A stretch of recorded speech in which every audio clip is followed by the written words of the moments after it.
Oke, hari ini kita akan bicara tentang masalah reduplikasi atau pengulangan. Pengulangan itu banyak macamnya. Yang pertama itu pengulangan nomina. Contohnya buku-buku, rumah-rumah, pagar-pagar gitu ya. Kemudian ada juga pengulangan nomina yang memiliki banyak makna, misalnya seperti kaki-kaki.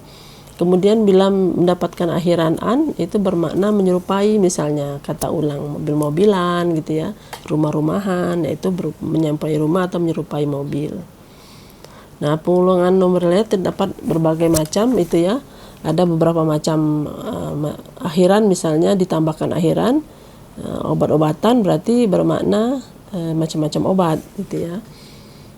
Kemudian ada pengulangan verba, misalnya membeli-beli atau peluk-memeluk gitu misalnya ya.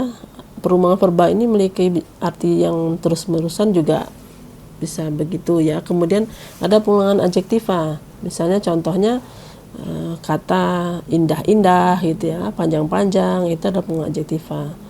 Kemudian ada yang pengulangan menyatakan makna agak, misalnya orangnya agak tinggi-tinggi gitu ya.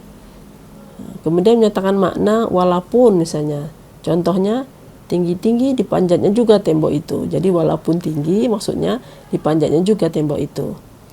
Kemudian ada juga makna kata ulang yang menyatakan superlatif ya. Contohnya misalnya dia melompat setinggi-tingginya. Jadi superlatif ya. Kemudian yang selanjutnya menyatakan makna kompetitif. Contohnya mereka kontes panjang-panjangan rambut ya, itu kata ulang. Jadi tapi maknanya kompetitif. Nah, kemudian perulangan verba yang misalnya menyatakan makna ketidakwajaran. Misalnya ya, malam-malam begini masih ada orang yang berjualan. Itu berarti maknanya ya malam-malamnya itu ketidakwajaran maksudnya. Karena kalau konteks kalimatnya seperti itu. Kemudian ada juga adverbia kuantitatif yang menyatakan makna terbatas atau limitatif. Misalnya seminggu gitu ya. Itu limitatif. Kemudian ada perulangan adverbia yang menyatakan keseluruhan, misalnya contohnya sehari-harian dia hanya menangis saja. Jadi dia menyatakan keterangan bagaimana dia menangis. Iya, dia menangis sehari-harian gitu ya. Itu menyatakan bahwa ada perulangan yang menyebabkan yang merupakan perulangan adverbia. Nah, itu ya contoh kata ulang, jenis kata ulang.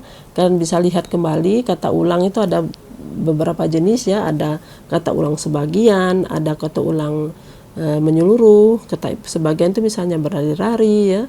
Kemudian menyeluruh misalnya rumah-rumah, itu semuanya diulang. Ada juga berubah bunyi, seperti misalnya bolak-balik, lauk pauk, itu kata ulang berubah bunyi. Nah, secara semantik maknanya pun berbeda. Pada pertemuan 13, tolong kalian jelaskan salah satu proses morfologis dalam bahasa Indonesia beserta contohnya. Selanjutnya akan kita diskusikan bersama setelah kalian menyelesaikannya. Oke, itu silakan dilihat kosakata yang bisa kalian ubah menjadi kata ulang, kemudian kelompokkan sesuai dengan jenisnya. Sampai jumpa.